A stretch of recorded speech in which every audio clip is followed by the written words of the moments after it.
guest today is a couple with golden voice. I met them during my biggest moment of grief, but their gentle voice and soothing presence gave me strength and positive energy. उनसे बात करके पता चला how rooted they are और शायद यही उनकी सफलता का राज है. It is truly inspiring to see them start from grassroots level and reach the heights of success, but still managing to stay on course of simple living and high thinking. Please welcome my guest for today, Mani and Kiran Jha. नमस्ते मनी जी और Kiran ji, thank you so much. A very very warm welcome to sunny side up. मैं आप लोगों की संगीत की तो बहुत बड़ी फैन हो गई हूँ after the last time we met, और इसलिए मुझे लगा कि मैं आप लोगों को अपने चैनल पे बुलाऊं, आप लोगों से बात करूं और उस संगीत के पीछे जो आप एज अ पर्सन हैं किरण, मनी, आप लोगों को जानूं. थैंक यू सो मच, बिल्कुल तहे दिल से आपका शुक्रिया कि आप लोग मेरे चैनल पे आए और मुझसे बातचीत करने के लिए राजी हुए. So thank you so much. Thank you so much. और आपको भी नमस्कार सुनीता जी. बुलाने के लिए बहुत बहुत धन्यवाद आपका. बिल्कुल. ओके, तो आप लोगों की संगीत की जर्नी के बारे में तो ऑब्वियसली में हम बात करेंगे ही करेंगे, पर उससे थोड़ा पहले चलते हैं और थोड़ा सा आप लोगों के बचपन के बारे में बातचीत करते हैं और जानते हैं कि किस तरह का आपका बचपन बीता. बचपन तो हम लोग चूंकि बहुत ही इंटीरियर विलेज से, गांव से हैं, तो सरकारी स्कूल में पढ़ाई लिखाई होती थी और फॉर्मेलिटी की तरह, मतलब स्कूल जाना आना बस एक था कि अपने कुछ बुक्स लेके जाते थे और आते थे. जो पढ़ाई लिखाई, क्योंकि मेरे घर में मेरे नाना जी बहुत विद्वान थे, वो संस्कृत के, संगीत के, हिंदी के बहुत बड़े विद्वान थे. समझिए जो भी हमने सीखा अपने घर में सीखा. स्कूल में कुछ ज्यादा कुछ कर नहीं पाया. अपना चटाई कुछ बुक्स ले गए, वहां अपना खुद बिछाए, बैठे, पढ़ के फिर वापस आ गए. ठीक है, कभी टीचर आए, कभी पूरे दिन बैठ के अपना समय बिता के आ जाता. तब मैं 6th-7th में हाई स्कूल गया तो वहां भी कुछ फीस लगती थी हॉस्टल की, जैसे कुछ चावल, कुछ दाल, कुछ है. तो कई बार वो भी दिक्कत हो जाते थे हम लोग, क्योंकि हम लोग ना खेती का था तो सारा फसल मतलब बाढ़ में खत्म हो जाता था. तो हम जैसे मान लो 1 महीने वहां रहे, फिर 3 महीने घर में रहते थे. ठीक है, और फिर जब थोड़ा इंतजाम हो फिर हम जाते थे. तो उसमें क्या हो कि पढ़ाई लिखाई बिल्कुल नहीं हो पाती थी. जैसे अब फिजिक्स सब्जेक्ट हुआ, मैथ हो, तो बिल्कुल नहीं समझ में आती थी. तो होते हुए समझिए 10th में मेरा रिजल्ट भी खराब हुआ. और उससे पहले जो नाना जी मुझे कुछ संगीत सिखाए थे अपने घर में, वहां से मेरा दिमाग में अगर मैं पढ़ के तो बहुत कुछ शायद नहीं कर पाऊंगा, तो मैं अब क्या ऐसा रास्ता निकालूं कि मैं आगे बढ़ूं. वहां से मेरा टर्निंग पॉइंट था और मैं म्यूजिक में पूरा जोर लगा दिया. मतलब हम सुबह दोपहर शाम प्रैक्टिस करना शुरू कर दिया. फिर मैं 10th के जस्ट बाद वहां से हम बिना किसी को बताए, मम्मी का कुछ जेवर का 200-300 रुपया निकला मुझे, वो लेके मैं निकल गया और मैं आ गया दिल्ली. अरे वाह, तो मतलब सीधे बिहार से सीधे बड़े शहर दिल्ली, तो ये तो बहुत ज्यादा ब्रेव स्टेप था आपका. क्या क्या उम्र थी? 16-17 साल? और वो भी आप कैसे दिल्ली आए थे वो भी बताइए. हाँ, कहाँ से आपको मिला? 16-17 साल वो भी कैसे आया कि मैंने इसे जब बहुत निराश हो गया था, क्योंकि वहां का माहौल की वजह से, पढ़ाई लिखाई तो वहां का माहौल बहुत खराब था उस समय. तो एक ना कूड़े में हमें एक पेपर मिला, उसको मैं से उसका नाम था रोजगार समाचार. उसमें मैं क्या पढ़ा कि संगीत प्रतियोगिता. तो संगीत देख के मुझे मतलब लगा कि उसमें कुछ देखूं क्या है. उसमें लिखा था कि महर्षि गंधर्व जो नोएडा के अंदर है, पहले था अब तो बंद हो गया, एक महर्षि महेश योगी का आपने नाम सुना होगा, बहुत बड़े संत थे. हाँ जी, हाँ जी, हाँ जी. महर्षि महेश योगी, रजनीश जी, वो 2-3 लोग साथी थे. उनका बहुत बड़ा यूनिवर्सिटी था जहाँ पे हर स्टेट के बच्चों को वो मतलब टैलेंट करके बुलाते थे. पहले उनका एग्जाम होता था, इंटरव्यू होता था, जो अच्छे बच्चे थे उनको वहां पे रखते थे, उनको सिखाते थे संगीत. मतलब वहां बड़े बड़े अच्छे टीचर्स थे. तो मैं उस पेपर में क्या पढ़ा कि महर्षि गंधर्व में एक संगीत प्रतियोगिता है और हर स्टेट से 3 बच्चों का सिलेक्शन होना है वहां पे. बस वही पढ़ के मैं वहां से मम्मी से पैसा लिया 300 रुपया, और ये नहीं पता कि मैं दिल्ली जा रहा हूँ. चुपचाप ट्रेन बैठ के आ गया जनरल क्लास में. शायद मेरी किस्मत सही थी कि वहां मेरा बिहार से 3 बच्चों को सिलेक्शन में, एक मैं था और एक गया की रंजिता पाठक थी और एक राजेश सिन्हा जी थे समस्तीपुर से, तबला में. अरे वाह, तो नॉट बैड ना. मतलब कितने कितने बच्चों का कंपटीशन था वो? कितने बच्चे थे वहाँ? उसमें तो कई हजार आए होंगे हर स्टेट से, मुझे बताने पर कई महीनों तक चले थे वो. तो मेरे नाना जी जो मेरे पे कृपा किए कि मतलब संगीत मुझे सिखाए थे, वो समझिए कि हमें वहां से. और ये जुनून मुझे आया, ये भी मैं बता दूं कहाँ से, कि जैसे बचपन में सीखता था तो एक बार मुझे ना किसी ने बुला लिया, गांव में एक थिएटर हुआ करता था, मतलब कभी कभी लगते थे, मेला होता ना मेला, राइट, हाँ, मेला में एक थिएटर लगता था महीने 2 महीने के लिए। एक बार मुझे किसी ने कहा वहां के गाँव बहुत नाम होगा आपका। मैं चला गया, एक पंकज दास जी की गजल थी, एक तरफ उसका घर एक तरफ मैं खड़ा, मैं वहां गाया था। हाँ जी। तो मुझे वहां 5 रुपए का इनाम मिला था। आके अपने नाना जी से बोला कि नाना जी मैं वहां पे गाया और मुझे 5 रुपीज मिले और नाम बहुत हुआ मेरा, और मैं वहां अच्छा लगा मुझे। तो नाना जी मुझे कभी डांटे भी नहीं थे, कभी नहीं, बचपन से, क्योंकि अपने बच्चों से ज्यादा मुझे प्यार करते थे। उस दिन मेरे गाल में इतने तेज थप्पड़ मारे, बहुत तेज, मतलब आप कल्पना नहीं कर सकते कितना जोर से मारे होंगे, ठीक है। और कुछ नहीं बोले, मुझसे कुछ बोला नहीं, कुछ नहीं। मैं रोता हुआ वहां चला गया। मेरी नानी शाम को खूब झगड़ा मतलब नाना जी से कि आपने मार दिया इनको। अगले दिन मुझे नाना जी फिर बुलाए, तो पता है मैं थप्पड़ क्यों मारा? हमके नहीं करे, तो आपको मैं प्योर शास्त्रीय संगीत सिखा रहा हूँ, तो आपको इस बिहार में या इस जगह पे इधर उधर गाने के लिए नहीं। मैं चाहता हूँ आप बिहार से आगे जाके बिहार में भी नाम रोशन करो, पर अच्छी जेंट्री में गाओ, और यहाँ तो यहाँ आप विदेश की धरती पे भी परफॉर्म करो, वहां भी ताली बजाए आपके लिए। मैं वो इस गांव में कल्पना कर रहा हूँ, ठीक। मुझे मजाक लगा, मुझे ये मजाक लगा कि ऐसा इंटरव्यू जहाँ पे मैं यहाँ से बिहार क्या दिल्ली या कहीं पूर्णिया अपने डिस्ट्रिक्ट नहीं जा पा रहा हूँ और मैं विदेश में आगे गाऊंगा, थोड़ा सा मजाक सा लगा। फिर भी मैं भगवान से कहा चलो।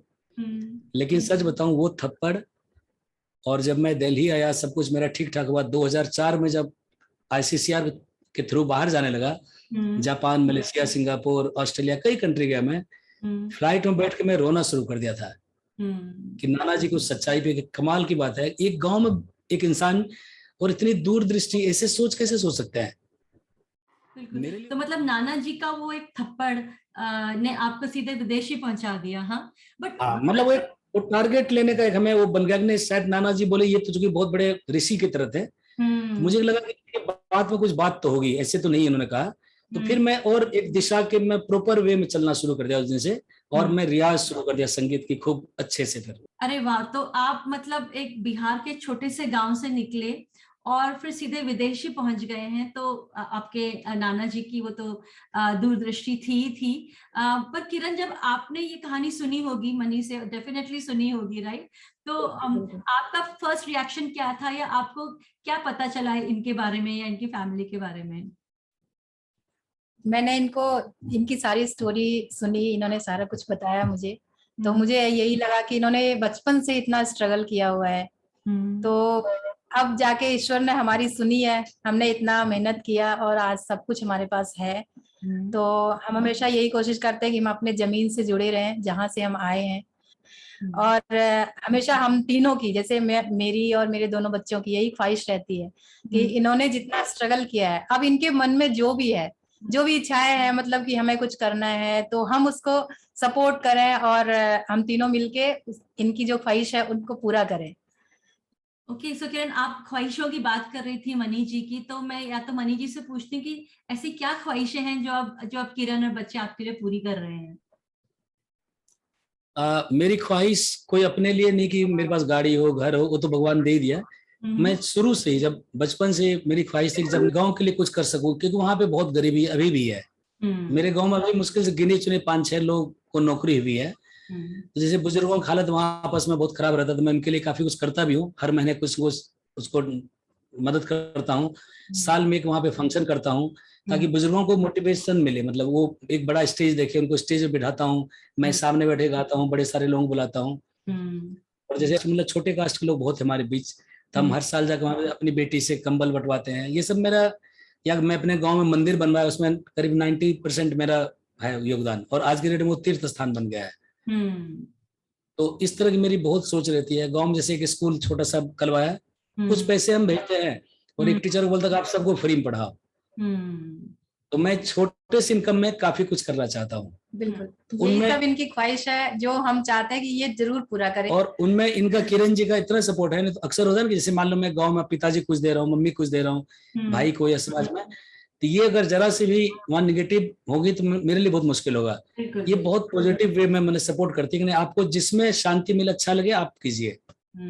और बेटे के भी अभी से वही ख्वाहिश है। वो कहते बाबा मेरे पास पैसा होगा मैं एक वृद्धाश्रम बनाऊंगा गांव में, मतलब उसका नाम कुछ और दूंगा, लेकिन उस तरह जिसमें बुजुर्गों की बहुत सारी सब कुछ को फ्री खाना पीना रहना, एक टेलीविजन लगा देंगे बड़ा सा, वहाँ एक नौकर रख देंगे। तो बेटे की भी सोच अभी से इसी तरह की आ गई।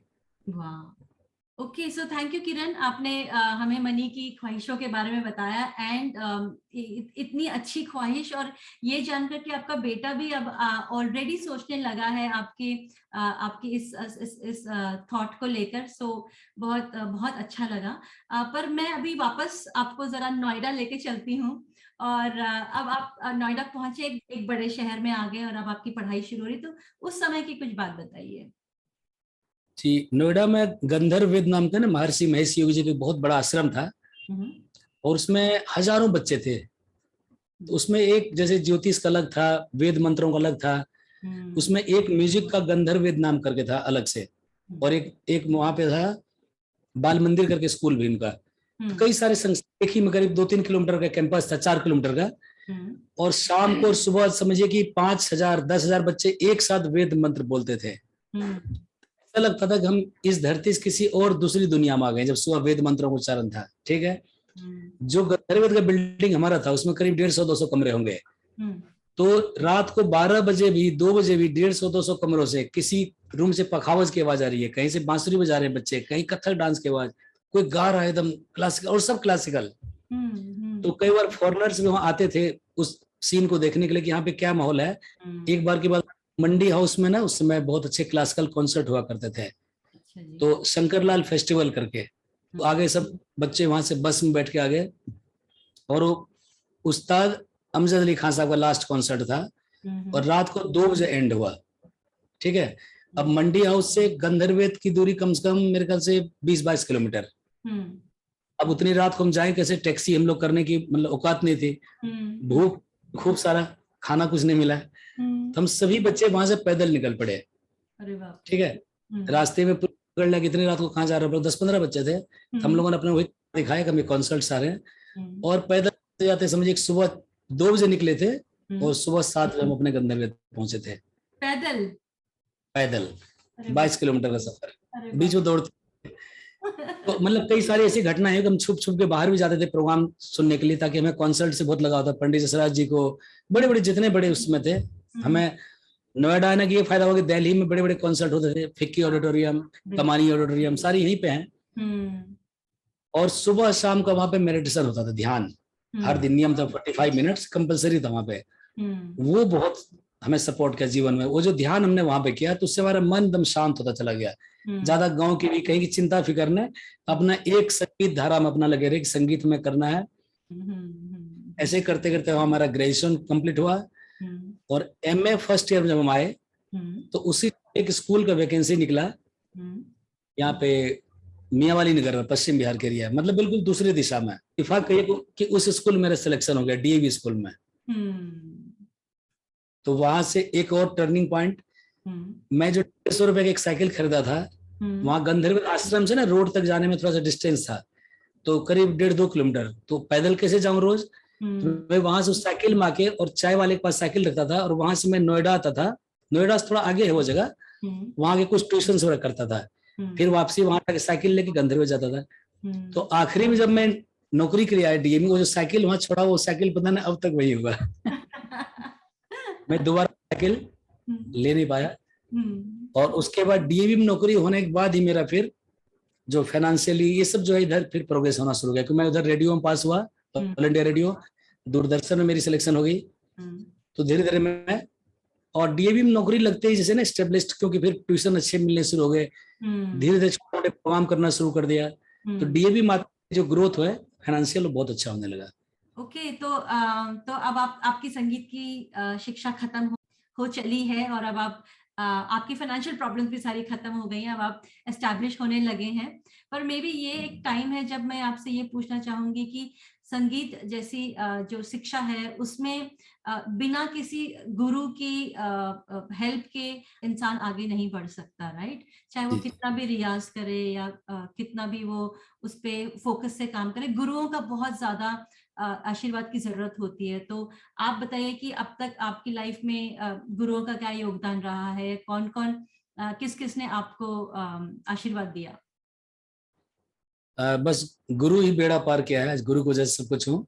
जिसमें पहला गुरु मेरा, एक तो पहला गुरु आप समझते हैं कि माता पिता होते हैं, भगवान को तो हम लोग कोई देखा नहीं है, बस उसके भी सब सुनते हैं।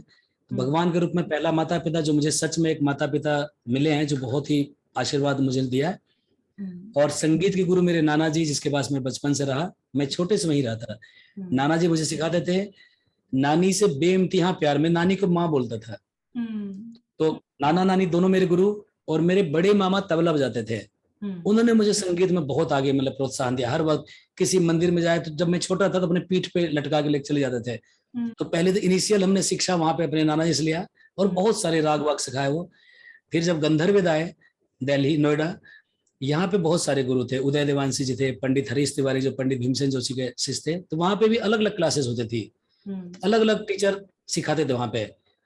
बट जीवन में एक ऐसा गुरु का होना जरूरी है जो कि पूरा एक बृहद बड़े लेवल पे, जिसकी कि आपको हर बात आप उनका मतलब अपने आइडल बना सके। उसके लिए हमने फिर LK पंडित जी, लक्ष्मण कृष्णराव शंकर पंडित, जो बहुत बड़े ग्वालियर घराने के वही रिप्रेजेंटेटिव हैं। लेकिन मेरी बचपन से ख्वाहिश के अधिक पंडित जसराज जी के नाम आपने सुना होगा। हाँ जी बिल्कुल। जो बहुत बड़े मेवाती के, तो नहीं था कि बचपन से कोई अच्छा लगता है, तो मेरा ये था कि कभी न कभी उनसे जरूर सीखूंगा। तो फिर मैं जसराज जी का संपर्क में, मैं उनका हर कॉन्सर्ट सुनता था, वृंदावन चला जाता था, जहां जहां उनके कॉन्सर्ट होते थे। उसी दौरान दिल्ली में कुछ दिन वो श्री राम कला भारती नाम का मंडी हाउस में है केंद्र, वहां पे वो 2 महीने 3 महीने क्लास लेते। जब अपने कॉन्सर्ट के लिए आते थे ना, तो वहां पे कुछ बच्चों बुला के वो क्लास लेते थे। उन लोग तो महीने में 2 महीने एक क्लास ही काफी होती थी। तो मैं कुछ दिन उनसे भी सीखने का मौका मिला। तो मेरे जीवन में इस तरह से जो गंधर्व वेद में गुरु जी थे, उसके बाद जो बड़े गुरु कहेंगे, जो गुरु, वो पंडित LK पंडित जी और पंडित जसराज जी, ये दोनों का मेरे जीवन में बहुत बड़ा मतलब छाया रहा, जो उनको मैं उनको सुन सुन के और उनसे थोड़ा बहुत सीख के मैं आगे बढ़ता रहा। जब गुरुओं की बात चली रही है तो मुझे इतना पता है कि किरण के गुरु आप हैं, राइट? बिल्कुल। तो हम मेरा पति भी और गुरु भी हो। हाँ बिल्कुल। अच्छा चलिए वहां चलते हैं जहां आप दोनों पहली बार मिले थे। तो आप लोग कैसे मिले थे? मैम ये तो बहुत इंटरेस्टिंग कहानी है। मैं इस समय था, मेरे ख्याल से वही 10th का एग्जाम दिया था, 16 साल का था, और किरण जी थी 13-14 साल की। ओके। तो मेरे गांव में नाना जी के यहाँ ना एक फंक्शन हुआ था जनों का, किसी के मेरे पड़ोस में। तो वहां पे ये आई थी जनों के फंक्शन में, यानी अपने मौसा जी के यहाँ। अच्छा जी। और वहां मेरा एक प्रोग्राम हुआ था, इनके पिताजी भी आए थे। तो वहां पे कुछ गजलें, उस समय मेरे ख्याल से चंदन दास की गजल गाया था, पिया नहीं जब गाँव में, इस तरह कुछ गजल गाया था, जो इनके पिताजी को बहुत पसंद आया था। वो मुझसे बहुत इम्प्रेस हुए। और किरण उस समय 13 साल की या 12 साल की थी, तो वो मतलब सबसे अलग थी, मतलब इतनी सुंदर हमारे उस 3-4 गांव में कोई लड़की नहीं थी। ठीक है। तो बात को मैं बिल्कुल मानती हूँ, क्योंकि मैंने किरण को इन पर्सन देखा। जो इनका ऑरा है, जो इनकी खूबसूरती है, वो तो बिल्कुल बिल्कुल आपने बिल्कुल ठीक पहचाना। ठीक है। तो मेरा मन में तो थोड़ा सुन के लिए हुआ, बट डर तो था कि इतनी सुंदर मैं कैसे इन पे अटेम्प्ट करूं। लेकिन इत्तेफाक से इनको मैं पसंद आ गई, मेरे गाने इनको बहुत अच्छे लगे। एक्चुअली मुझे बचपन से संगीत बहुत पसंद है, और मैं गाती भी थी बचपन में। और हम लोगों के घर में उस टाइम टेलीविजन नहीं होता था, रेडियो होता था, तो उसमें हम गाना सुनते रहते थे। तो मुझे बड़ा शौक था कि मैं सीखूंगी भी, लेकिन हम सीख नहीं पाए थे वहां पे, क्योंकि सिखाने वाले गुरुजी हमारे गांव में नहीं मिले कोई। तो भगवान ने सुनी कि शादी मेरी जो हुई वो संगीत वालों से ही हो गई, गाने वालों से, तो मैं इनको गुरु बना ली। वहां पे जैसे मेरे मन में आया, देखिए भगवान मेरे कितना सुनते हैं। मेरे मन में आया कि ये बहुत सुंदर है, बड़ी अच्छी लग रही, काश मेरी जिंदगी में आए। जबकि मैं इसमें 16 साल का था, उसमें कुछ, लेकिन मन में आया। मेरी मासी थी, वो किसी बोले देखो कितनी चंद्रमा चंदा की तरह सुंदर है ये लड़की, काश ये मणि के लिए अगर हो जाते। उस सबके मन में पता नहीं कैसे अपने आप मन में बन गया। और उस उम्र में उस 16 साल के, ये 12-13 साल की, मतलब तभी सबने ये सोच लिया, इनके पेरेंट्स भी और मेरे पेरेंट्स भी, कि नहीं जब भी इनके पेरेंट्स होता है मणि की शादी हम करेंगे तो काश यही लड़की हो जाए। एकदम और मेरे पापा के मन में कि नहीं ये लड़का हो जाए बस। ठीक है। उसके बाद देखिए, और ठीक उसी के 2-3 महीने बाद मैं दिल्ली आ गया, वही अपना स्ट्रगल करने के लिए। कनेक्टिविटी, कोई फोन नहीं, कुछ नहीं। अब मैं इनसे कैसे बात करूं? तो मैं एक चिट्ठी लिखता था उनके फादर को, क्योंकि उनके फादर से मेरी अच्छी जान पहचान हो गई वहां। वो मुझे बड़े मतलब वो किए थे। फिर मैं चिट्ठी जब लिखता था ना, उनके फादर को लिखता था, उनका सब हाल चाल पूछता था, और फिर ये आपको बताएंगे कि ये चिट्ठी कैसे पढ़ती थी। उस बीच में जब हम मिले थे, उसके बाद काफी बीच में 10-12 साल के बाद हमारी शादी हुई थी, तो उस बीच में जो भी, अब इनसे तो कोई कांटेक्ट था नहीं हम लोगों का, तो ये सबको लेटर लिखते थे यहाँ के लिए कि मैंने आज ये किया, वो किया, ऐसा हुआ, प्रोग्राम हुआ, वहाँ पे अवार्ड मिला, जो भी। तो पापा को भी ये लिखते थे, मेरे पापा को। तो वो लेटर मैं, पापा पढ़ के टेबल पे रख देते थे, तो मैं किसी को भी दिखा के नहीं पढ़ती थी। जब कोई नहीं होता था घर में, मैं चुपके से उस लेटर को पढ़ती थी और उसी में मैं खुश हो जाती थी। जबकि उस लेटर में मेरा कहीं नाम तक नहीं होता था, बट मैं खुश हो जाती थी, चलो इनका लेटर आया है तो पढ़ के खुश। जब 8-10 साल बीत गया, फिर बीच में एक और हुआ ड्रामा कि मेरे, जैसे मेरी एक सिस्टर थी, उसमें फाइनेंशियली हालत बहुत खराब था घर का, तो मेरे पिताजी ने एक सलाह दिया कि आपके पास लड़का है और लड़की है, उधर सामने गांव में एक ना और ऐसे भाई बहन थे, वो उसको नौकरी हो गई थी, तो कहा कि अगर आपस में से करते हो कि आप अपने लड़के को उनको दे दो और लड़की उसी घर में दे दो, बात समझ रहे हैं? उसमें हमको उलट बोलते थे, तो उसमें आपको कुछ खर्चा नहीं आएगा और शादी हो जाएगी दोनों उसमें। मैं जब गांव गया तो मेरे तो मन में ये हमेशा के लिए, और सबके मन में था, बट पिताजी मजबूर हो के हाँ भर दी, चलो अपनी सुविधा के लिए। हालांकि मन उनका भी नहीं था ऐसा, वो दिल से नहीं चाहते, लेकिन समाज का प्रेशर, ऐसा कुछ बना माहौल। जब मैं पता चला कि मेरे 8 दिन बाद मेरी शादी है। अरे बाप रे, 8 दिन बाद सीधे शादी। जी जी जी। और अब मेरे दिमाग कुछ काम ना करे, और पिताजी फिर ये बोले कि समाज का एक ऐसा मैं वचन दे दिया हूँ, अगर आप नहीं बात मानोगे तो मुझे आत्महत्या करना पड़ेगा, क्योंकि इस समाज में मैं मुंह नहीं दिखा सकता। बस मैं वहीं ठहर गया। मैं कहा ठीक है, अब तो कोई मतलब नहीं बनता है। सब कुछ हो गया, मतलब जो एक इंतजाम होता है ना कि जैसे दूध दही का, मिठाई बनना, सब काफी कुछ हो गया दोनों घर में, समझे? केले सब आ गए, बहुत कुछ आ गया, भोज का जो भी सामान होता है। मेरे नाना जी मुझे पूछा कि तुम एक चीज बताओ कि तुम सच में शादी करना चाहते हो या नहीं चाहते हो, तुम्हारी क्या इच्छा है? तो अपनी दिल की बात बताया कि मैं न्यूट्रल हूँ, क्योंकि पिताजी आत्महत्या कर लेंगे, वो मुझसे बर्दाश्त नहीं होगा, और शादी मैं यहाँ करूंगा वो मुझसे बर्दाश्त नहीं होगा। मेरी प्लानिंग ये, शादी कर अगले दिन जब मैं घर से निकलूंगा दोबारा नहीं आऊंगा। नाना जी को मैं ये बोला, तो वो करे फिर तुम किसी लड़की की जिंदगी खराब करो। मैं जिंदगी खराब नहीं करूंगा, देखेंगे क्या होता है, बट फिलहाल तो मैं यहाँ नहीं रह पाऊंगा। फिर नाना बेड़ा उठाया अपने ऊपर, और जो प्रतिष्ठित लोग थे, 2 4 अच्छे उनके पास मुझे ले गए। इनके पास गए कि देखो ये बच्चा को मैंने हीरा बनाया है, और हीरे को अभी लोग कोयला बनाने के पीछे पड़ गए हैं। क्योंकि जैसे जबरन शादी होगी तो ये बच्चा ग्रोथ नहीं करेगा, ये और नीचे जाएगा। तो फिर जैसे जैसे करके वो करना नहीं, ऐसा नहीं, बच्चा का जीवन खराब नहीं। फिर वहां से मेरी शादी कैंसिल हुई, हमारी दोबारा से बातचीत शुरू हुई, फिर 98 शादी हुई। अरे वाह। सो मतलब आपके नाना जी, मैं देख रही हूँ कि वो हर कदम पे वो ऑलरेडी बहुत फार साइटेड हैं, और वो कितना सपोर्ट मतलब आपको कर रहे हैं। तो वो जो आप कहते हैं ना कि मेरे नाना जी मेरे गुरु हैं, आई थिंक ट्रू सेंस में वो एक्चुअली आपको। उनका क्या था कि इनके फादर को मेरे नाना जी बहुत जानते थे, क्योंकि इनके फादर जो है ना मेरे नाना जी के मतलब शिष्य के तरह थे, वो बहुत मानते, क्योंकि इनके फादर बहुत बड़े स्कॉलर हैं, बहुत बड़े वहां के, मतलब समझे 5 उनको राष्ट्रपति अवार्ड मिला इनके फादर को, 5 टाइम। अब्दुल कलाम साहब से वाजपेयी जी थे प्राइम मिनिस्टर, पर्यावरण अवार्ड मिला है, इंदिरा गांधी वाला जो एक मिलता है 3 साल में, उनको मिला, बहुत सारे अवार्ड। और शांति कुंज हरिद्वार का नाम आपने सुना होगा, गायत्री मिशन, उनके वो अनुयायी हैं, तो उनके बहुत बड़े प्रचारक हैं। मतलब उस एरिया में करीब 10 लाख से ऊपर वृक्ष लगाने का उनके नाम रिकॉर्ड है, ठीक है। जिस समय लोग एड्स की बात नहीं करते थे, शर्माते थे, बिल्कुल नहीं, उस समय ये एड्स के मतलब प्रचार करते थे उनके लिए कि क्या क्या होना चाहिए गांव में जाके, जो लोग उनको कई बार पागल भी कहते थे, समझ रहे हो।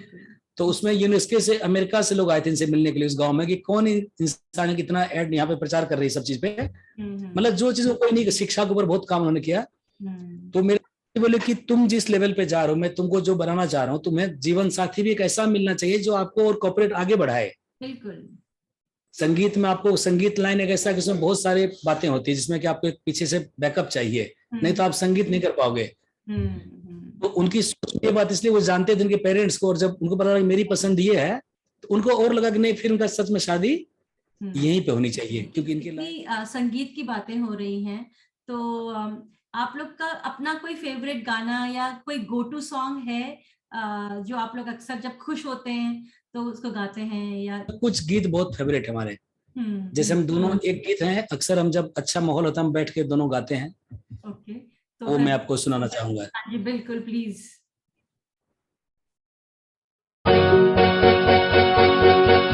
ये तेरा घर ये मेरा घर, किसी को देखना हो घर तो पहले आके मांग ले मेरी नजर तेरी नजर। ये तेरा घर ये मेरा घर, किसी को देखना हो घर तो पहले आके मांग ले मेरी नजर तेरी नजर। ये तेरा घर ये मेरा घर, ये घर बहुत हसीन है, ये घर बहुत हसीन है, ये घर बहुत हसीन है।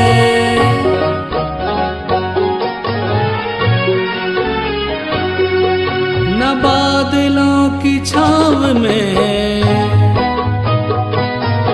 न चांदनी के गाँव में, न फूल जैसे रास्ते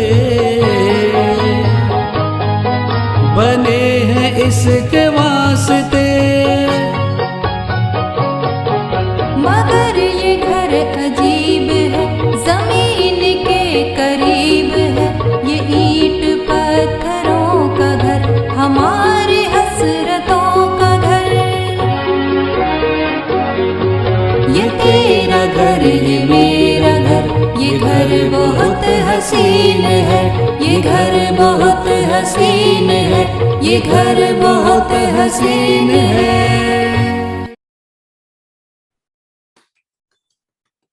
thank you so much. Thank you so much. दिल एकदम, क्या बताऊं, गूज बम्स हो रहे हैं मुझे। Thank you. बहुत सुंदर, ये गाना ही बहुत सुंदर है एक्चुअली, और फिर आप लोगों के आवाज में तो बस। अच्छा, थैंक यू। अच्छा, मेरा अगला क्वेश्चन है कि मैंने आपके बेटे को भी सुनाई है, वो तो मैंने उसको लाइव सुन लिया है, प्लस अब उसके भी वीडियोस देखती रहती हूँ, and he is an excellent singer. और आपकी बेटी का भी लेटेस्ट वीडियो आ गया, तो she is also equally talented. तो इतनी छोटी उम्र में इनको ये टैलेंट की वजह से इनको ऑब्वियसली फेम मिलता होगा, रिकग्निशन मिलती होगी, तो कैसे आप इन लोगों को ग्राउंडेड रखते हैं, कैसे मैनेज करते हैं? मैंने शुरू से मेरे गुरुजी मुझे सिखाया था, मेरे नाना जी ने कहा था कि जमीन से जुड़ के रहना चाहिए, उससे क्या कभी आपके ऊपर ना अहंकार नहीं आएगा।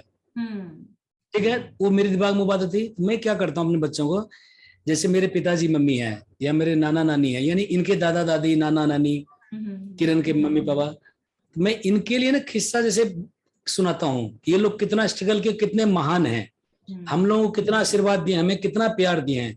तो उनके दिमाग में इतना भर दिया उन लोगों के प्रति एक रिस्पेक्ट सम्मान, क्यों बच्चा हमेशा मुझसे भी ज्यादा अपने दादा दादी से बात करना चाहता है, नाना नानी से बात करना चाहता है, उनके विषय में जानना चाहता है।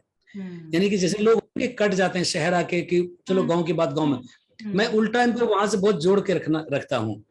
उनका क्या कि जब भी बच्चा, ये लोग गांव जाकर, कई बार मेरे बिना भी गए हैं गांव, जबकि रामदास कॉलेज में पढ़ रहा है, दिल्ली का एटमोस्फेयर में है, बड़े बड़े माहौल देता है, बट इनको अभी भी वहां मजा बहुत आता है, वहां जाके आराम से 1 महीने रह आता है।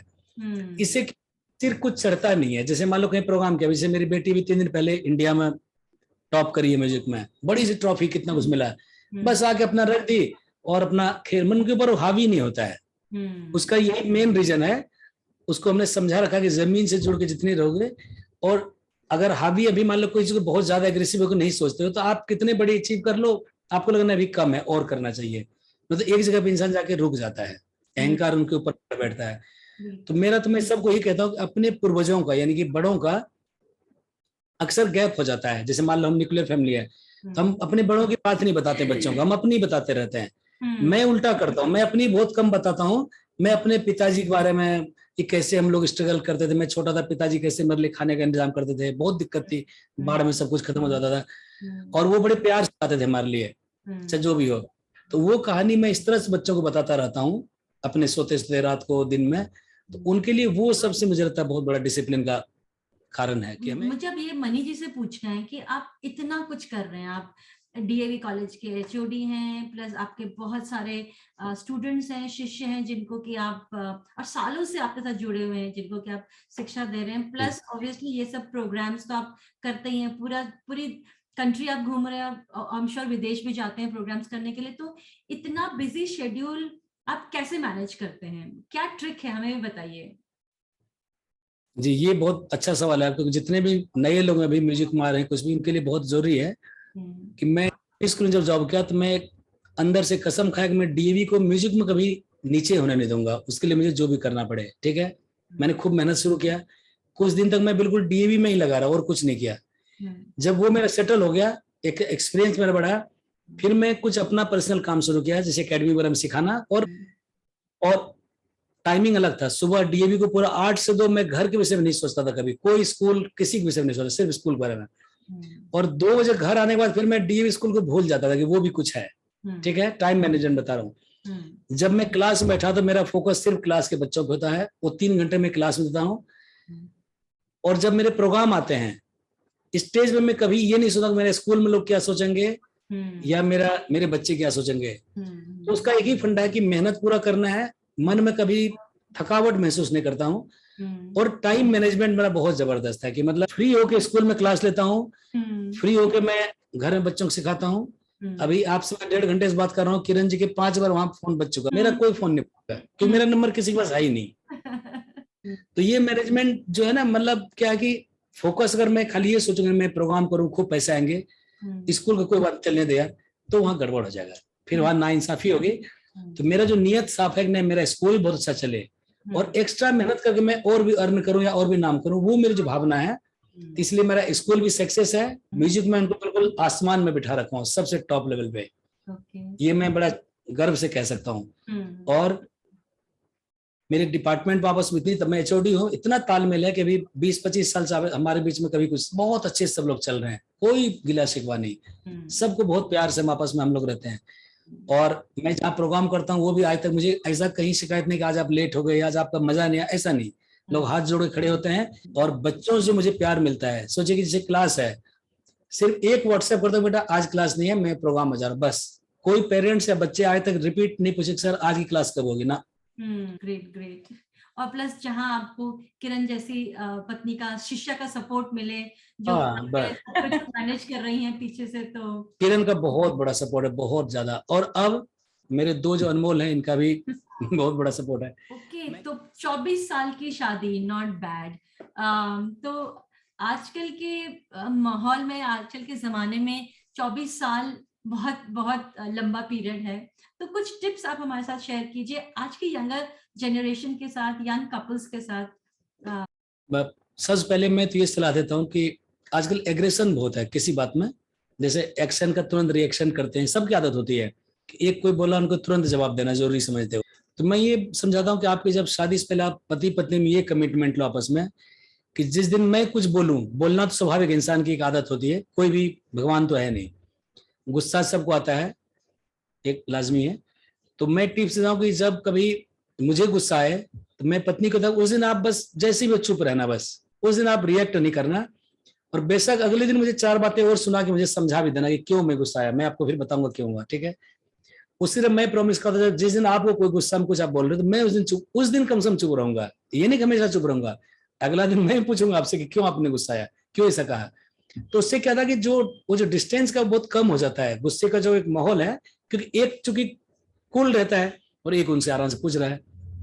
दूसरा, आजकल एक धारणा क्या बन गया, जैसे मान लो पत्नी आती है शादी होके, दोनों की पहले से अपनी सास ससुर के विषय में नेगेटिविटी सोचना शुरू कर देते हैं पहले से, बिना वजह की वो खराब ही होंगे, इसलिए मुझे साथ रहना नहीं है।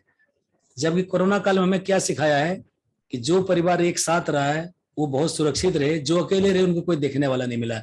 चाहे बैंक में आपके कितने पैसे हों, आपके 50 नौकर चाकर हों, आपके पास बड़े सारे गाड़ियां ड्राइवर, सब छोड़ के चले गए थे उस समय। और उस समय काम आया वही जो अपने रिलेटिव्स हैं, अपने लोग हैं। तो एक हमेशा हमें पॉजिटिव सोच के आना चाहिए कि अगर थोड़ी उनसे गलती होगी, थोड़ी मुझसे भी गलतियां हो सकती है, तो थोड़ी वो भी संभले, थोड़ा हम भी संभले, ताकि हमें एक फैमिली को बना के रखना है। और हमेशा हमें आगे बढ़ के हमें कॉल करना है। कई बार दूरी क्यों बढ़ती है कि मान लो हमारे रिलेटिव्स हमें कॉल नहीं किया, हम कहें वो तो फोन करते नहीं है, अरे वो नहीं करते, मैं तो कर सकता हूँ। मैं यहाँ जैसे मैं अपनी बात बताऊं, हर संडे को मैंने नियम बनाया कि मैं 50 से 100 कॉल करनी है, आराम से मैं करता हूँ। जो जो मेरे भोले भटके यार हैं, मेरे रिलेशन, मम्मी पापा से तो रोज बात होती है, बट बाकी गाँव में मैं अपने नौकर चाकर से फोन करता हूँ, कैसे हो, वो एकदम खुश होता है, इनका फोन आ गया, और मुझसे हमेशा के लिए जुड़ जाता है। अकेले में हमारी बातें बढ़ती चली जाती, बढ़ती, क्योंकि कोई समझाने वाला है नहीं, कोई हमें जोड़ने वाला नहीं है, और बीच में हमारा ईगो चलता रहता है, तो हमारे अंदर बहुत जल्दी दूरियां बढ़ के, और आजकल जो तलाक एक शब्द बड़ा घटिया शब्द है, वो बहुत जल्दी जीवन में आ जाता है, जो कि बिल्कुल, मतलब मैं कई सारे केस देखा हूं जिसमें इनका कोई मतलब, कोई ऐसा टॉपिक ही नहीं है, बेवजह की बातें करते करते इतना तिल को ताड़ बनाया और पहुंच गए मामला कोर्ट में, और बच्चे अलग सफर कर रहे थे बेचारे।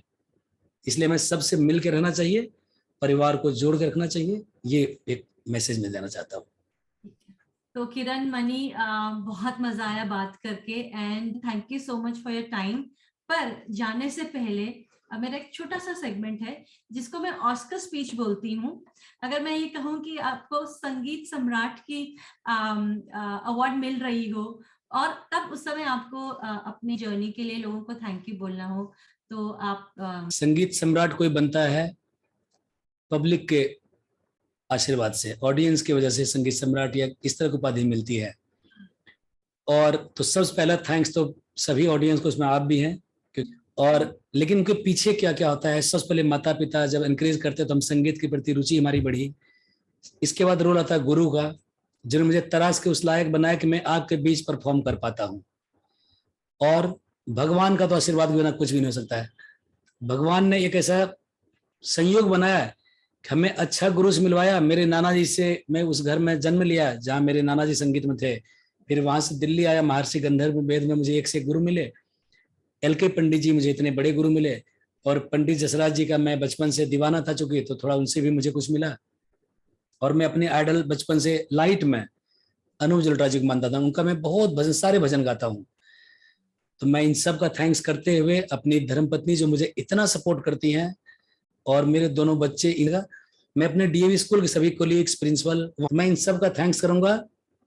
और आपके लिए मैं बोलूंगा स्पेशली, जिंदगी में सदा मुस्कुराते रहो, फासले कम करो, दिल मिलाते रहो, दर्द कैसा भी हो आंख नम न करो, रात काली सही कोई गम न करो, एक सितारा बनो जगमगाते रहो।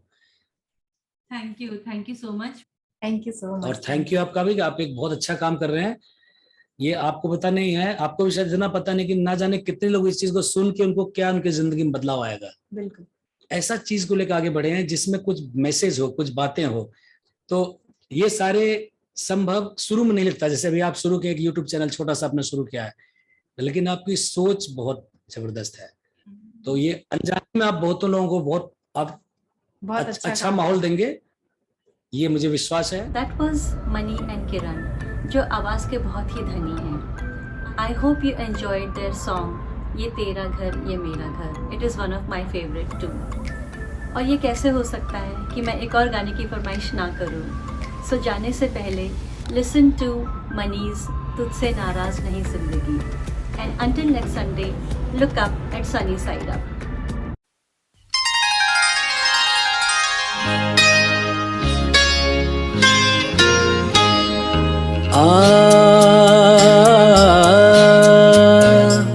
तुझसे नाराज नहीं जिंदगी, हैरान हूँ मैं, हो हैरान हूँ मैं। तेरे मासूम सवालों से परेशान हूँ मैं, हो परेशान हूँ मैं। तुझसे नाराज नहीं जिंदगी, हैरान हूँ मैं, ओ हैरान हूँ मैं।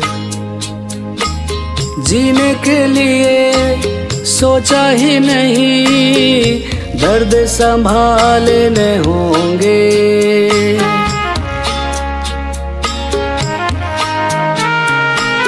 जीने के लिए सोचा ही नहीं, दर्द संभालने होंगे। मुस्कुराए तो मुस्कुराने के कर्जे उतारने होंगे। मुस्कुराऊं कभी तो लगता है जैसे होठों पे कर्जे रखा है। तुझसे नाराज नहीं जिंदगी हैरान हूँ मैं, हो हैरान हूँ मैं। तेरे मासूम सवालों से परेशान हूँ मैं, हो परेशान हूँ मैं, हो परेशान हूँ मैं, हो परेशान हूँ मैं।